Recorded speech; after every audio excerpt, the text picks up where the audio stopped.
Hello everyone, my name is Josh, Hi everyone, my name is Michelle. and in today's video we are going to be doing a little bit of story time of how we met. That was our baby. That's the result of us meeting, Okay, getting married in 3 months. let's start. Okay, so it all started out where we were both on a dating app.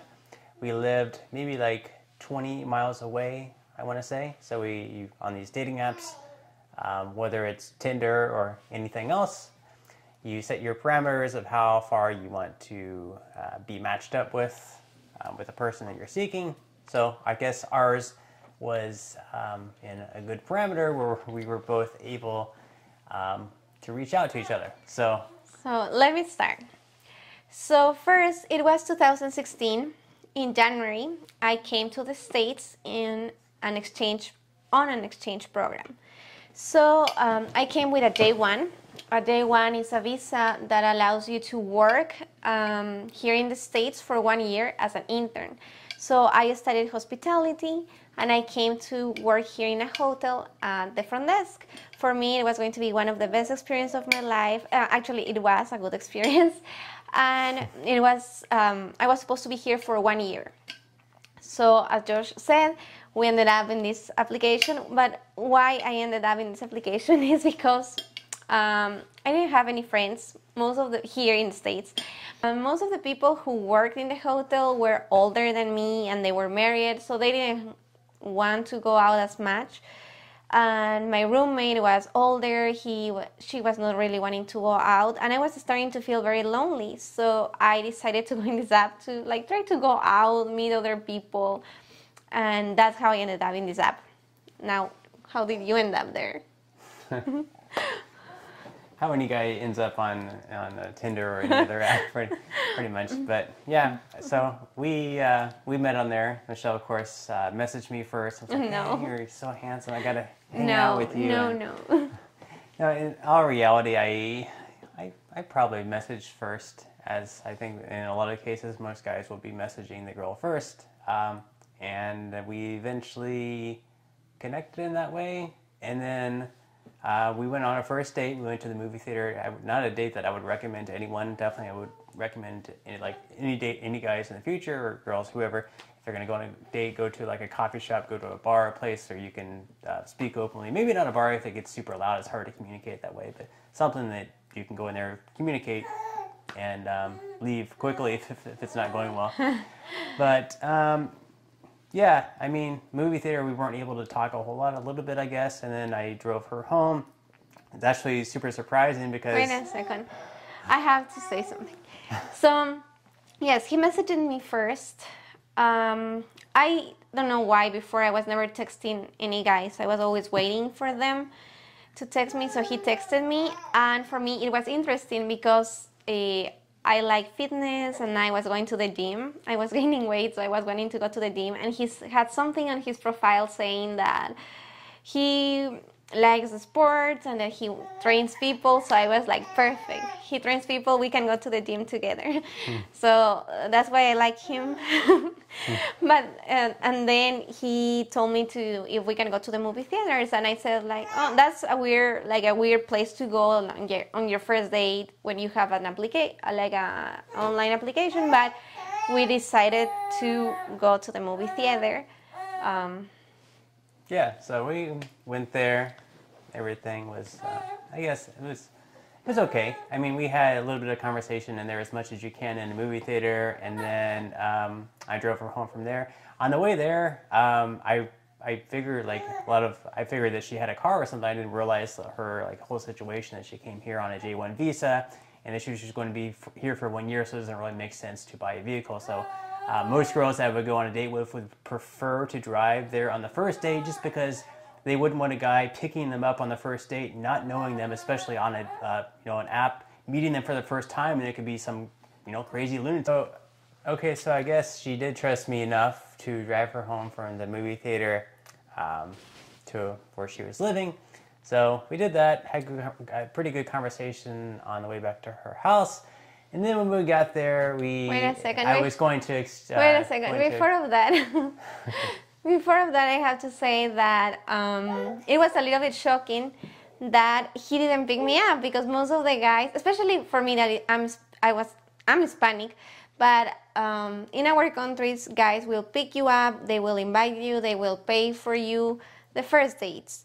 So that was a shock for me. It was like, wow, he's not going to pick me up. But I didn't want to say like, you need to pick me up. No, so then it was okay, I will go in Uber. But he was shocked when I arrived in Uber, because most people here in Florida will have a car.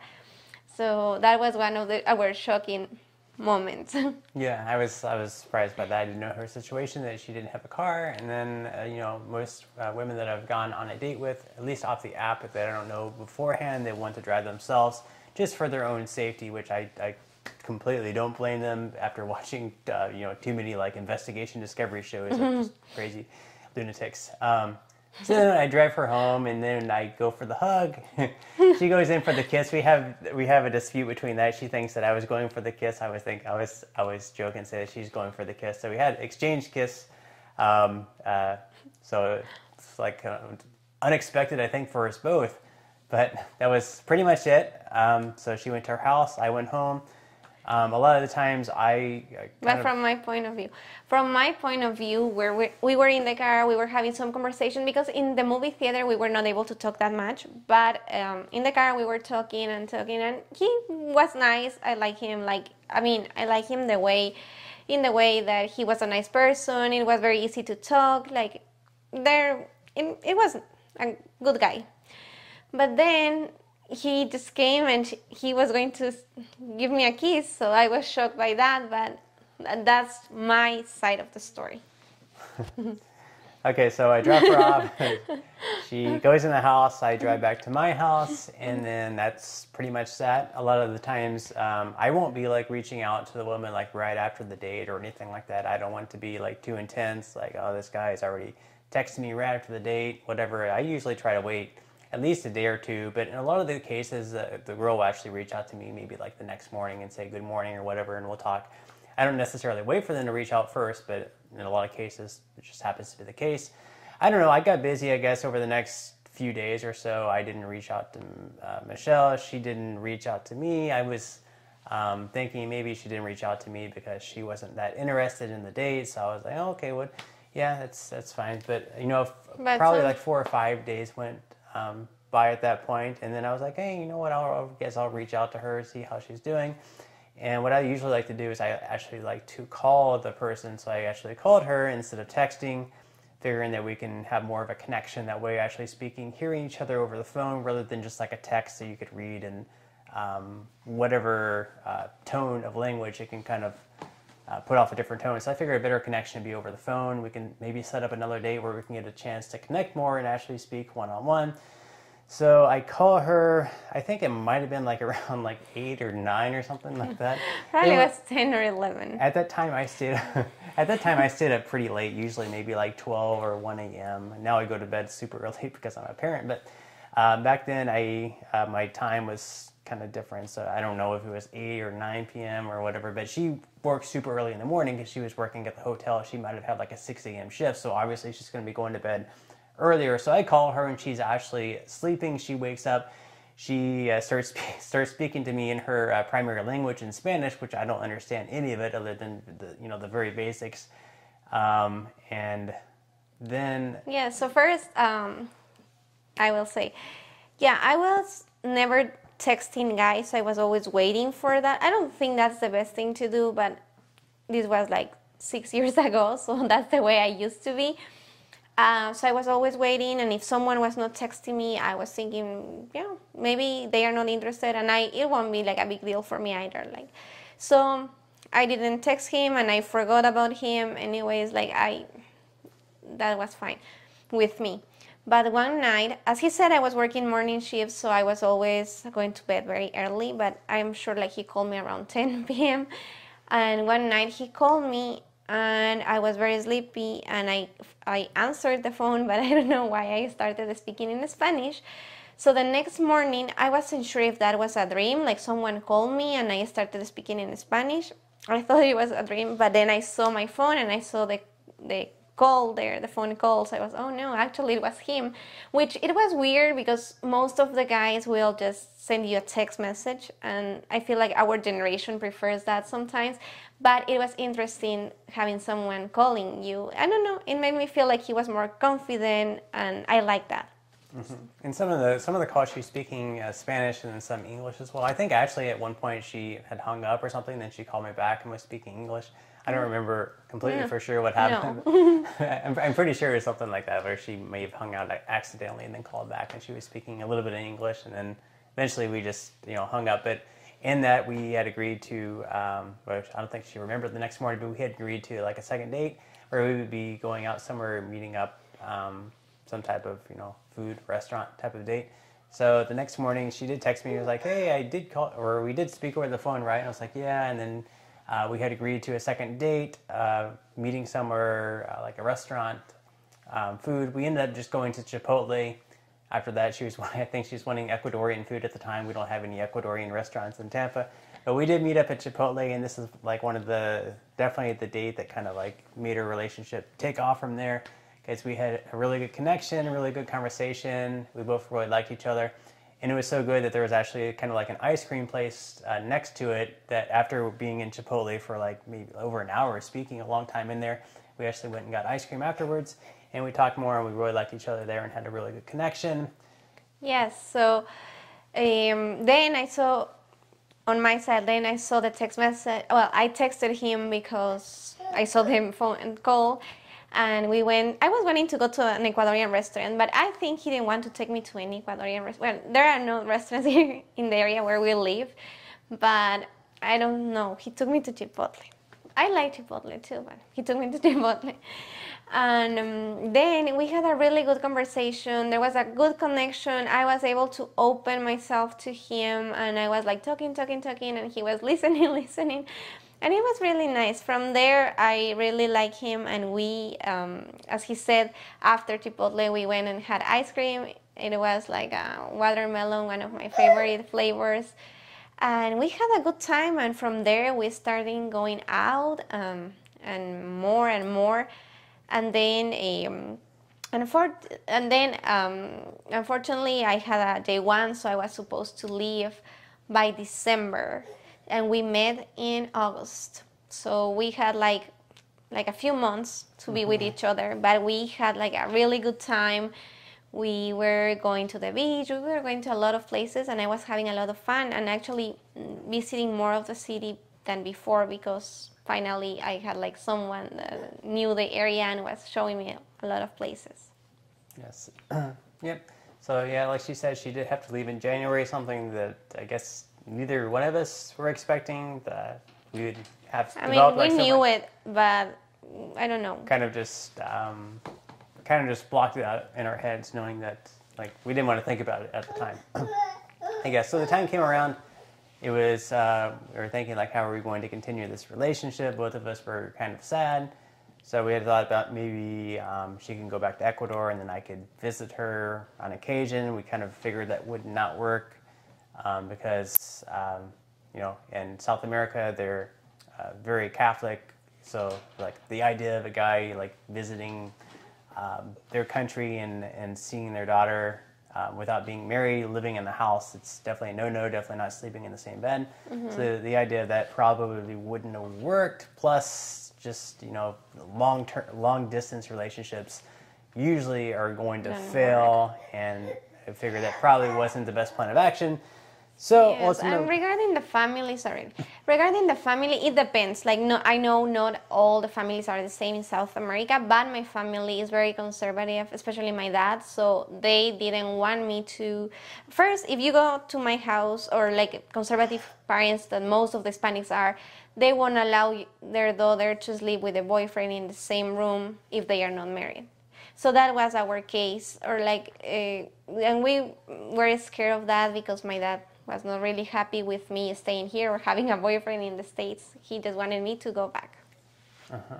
So the idea of that was kind of like a no-no, and then it came down to it, I started thinking like, what if we were to get married? So I had, spoken with some friends about that, like, well, I don't know, not really asking what they would think, but kind of just reaching that idea. Then I started looking at wedding rings, kind of going down that whole, I guess, rabbit hole or whatever.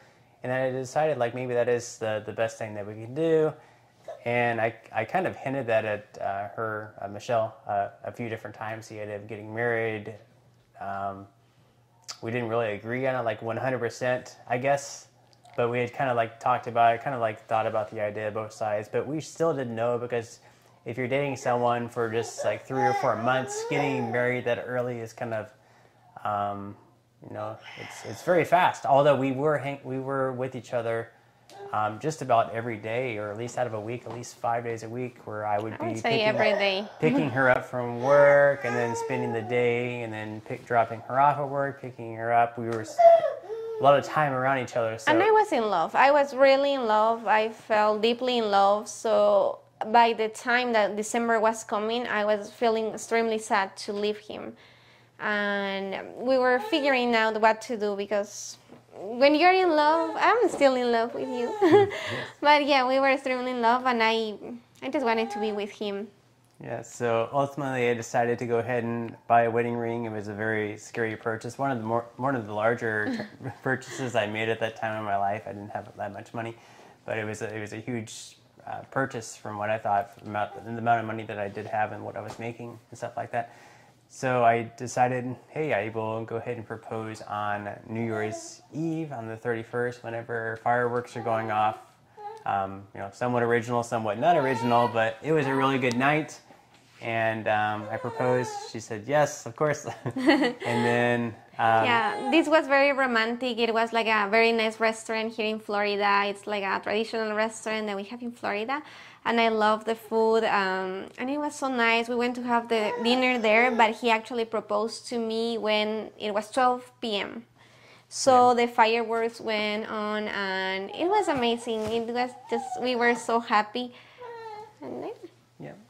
And then after that, it was, we were kind of like in the engagement period. We had, from there, she had to leave, so we had to set up like where we were getting married, the courthouse and things like that.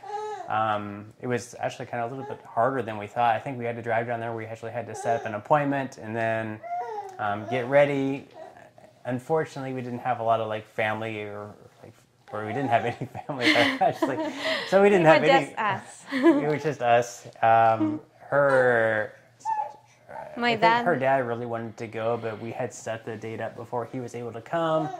Yeah, and so, the thing is that with a J1, you know that you have to leave, and you have your sponsor, and you have all the people who are like looking for you. So you have to kind of rush things. In that aspect, we had to get married by January, and we did, because I had to leave by January. So we had to get married very quick, and everything went very fast. But if you want to know more about that, we can make another video explaining more about the J1 and all the process we went through. Yes. But that's how we met and how we got married. Yes, and thankfully we were actually able to have a more formal wedding a few years later, after she got her residence and stuff like that. In Ecuador, it was a very nice time. We did have a lot of family and friends there, so it worked out good, perfect in the end. And yeah, as Michelle said, that's how we met. So hopefully you guys enjoyed our story for the day. And we have other videos on our channel if you would like to check them out. These are, for now, they are more about parenthood, but in the future, if you guys are interested, we can tell you more about our story, or as Michelle said, the J1 process, the whole immigration process, and things like that. So make sure to give this video a like if you guys enjoyed. Subscribe to our channel if you haven't already, and we will see you guys in the next video. See you guys. Thank you for watching. Bye.